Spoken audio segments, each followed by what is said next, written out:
আসসালামু আলাইকুম। কেমন আছেন সবাই? আশা করছি কাছে দূরে যে যেখান থেকে দেখছেন সকলে মঙ্গলমতো আছেন। আর এই যে এখন কিন্তু বিকেলবেলা, শীতের বিকেল মানে খুব চটজলদি কিন্তু দিনটা কেমন যেন শেষ হয়ে যায়।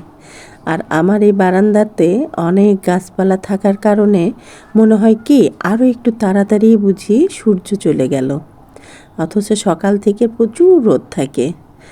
আর এই তো গাছে পানি দিতে দিতে চলে আসলাম আপনাদের সাথে কটা কথা বলতে। তো এখন বিকেলবেলা রান্না করব, আর কি রান্নায় থাকছে চলেন দেখে নেবেন। আজকে তেমন কিছুই না, সন্ধ্যায় রান্না করছি রাতের জন্য।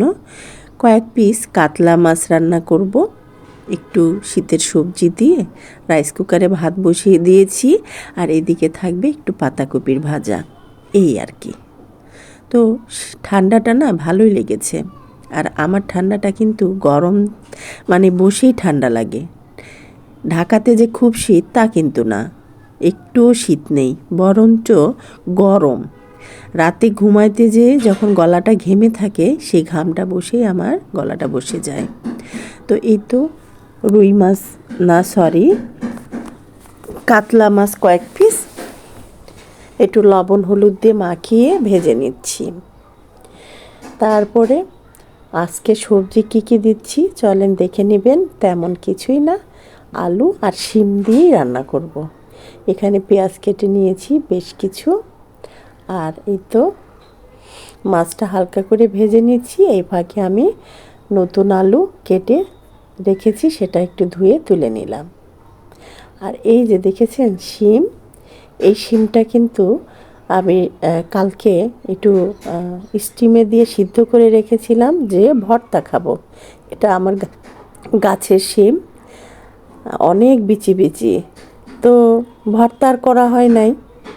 তো ভাবছি এটা আলুর সাথে দিয়ে এই কাতলা মাছ দিয়ে একটু রান্না করে ফেলি।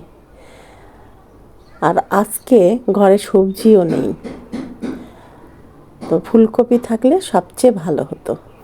তো এই তো আলু আর শিম দিয়ে রান্না করে নেব। এখানে পেঁয়াজ রসুন বাটা 1 চা চামচ করে 2 চা চামচ হলেই হয়ে যাবে, তুলে নিচ্ছি।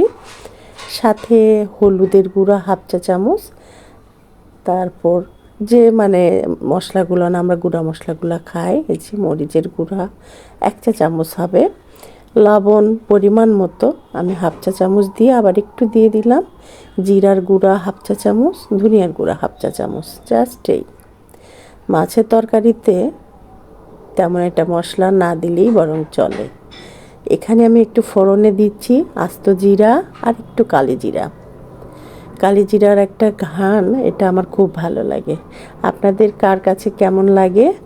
তো ওই যে মাছ ভাজার যে তেলটা ছিল সেখানেই আমি কিন্তু পেঁয়াজ কাটা দিয়ে দিলাম, দিয়ে একটু ভেজে নিচ্ছি। হালকা একটু ভেজে নিয়ে এর সাথেই আমি অ্যাড করে দিব সব মশলা। এর সাথে একটু লবণও দিয়ে দিলাম, তাতে পেঁয়াজটা তাড়াতাড়ি মানে ভাজা হয়ে যাবে। এর সাথে 1 কাপ পানি দিয়ে আমি মশলাগুলো ঢেলে দিলাম একসাথে পেঁয়াজে। আর এই যে গুঁড়া মশলাগুলো যে আমি পানি দিয়ে ইয়ে করে মেখে রেখেছিলাম সেটা ঢেলে দিয়ে একসাথে ভালো করে কষিয়ে নেব। এর সাথে আলুগুলো অ্যাড করে দিলাম, কারণ আলুটা সিদ্ধ হতেই যতটুকু সময় লাগবে। মাছটাও কিন্তু ভেজে নিয়েছি, আর নতুন আলু সময়ও লাগে না খুব একটা। এই রান্নাটা খুব চটজলদি হয়ে যায়, আবার খেতেও ভালো লাগে। শিমটা কিন্তু আলুর সাথে দেই নাই, একটু পরে দিলাম, কারণ ওই যে কালকে একটু স্টিমে দিয়ে ভাপিয়ে রেখেছিলাম ভর্তা করব বলে, তাই এটাকে বেশি আগে দিয়ে দিলে আবার একবারে নেতিয়ে যাবে। এই জন্য জাস্ট আলুটা কষিয়ে নিয়ে তার সাথে শিমটা আর মাছটা দিয়ে এখন ঢাকনা দিয়ে ঢেকে দিব। তারপরে একটু মানে মিডিয়াম টু লো হিটে রান্না করে নিব। ঝোলটা যখন গাঢ় হয়ে যাবে লবণ হলুদটা দেখে নিয়ে মরিচটা দেখে নিয়ে নামিয়ে নিব। কিন্তু এর মাঝে অনেকটা সময় চলে গেছে। এই তো আমার কাতলা মাছের ঝোল কিন্তু রেডি। বিচি বিচি শিম আর নতুন। সবাই ভালো থাকবেন, সুস্থ থাকবেন। মজার মজার রেসিপি দেখতে চাইলে আম্মুর সারাবেলাতে অবশ্যই চোখ রাখবেন। আর হ্যাঁ, ভিডিওটি কেমন লাগলো। আমার যারা নতুন গৃহিণী আপু আন্টিরা আছেন বা মেয়েরা যারা আছেন বা যারা অনেক দূর বাবা মা ছেড়ে হোস্টেলে থেকে পড়ালেখা করছেন বা জব করছেন, তাদের জন্য আমার এই ভিডিওগুলি, মানে বিশেষ করে তাদের জন্যই। তারা যদি এতটুকু উপকৃত হয় আমি ধন্য হব। আজকের মতো এখানে শেষ করছি। আল্লাহ হাফেজ।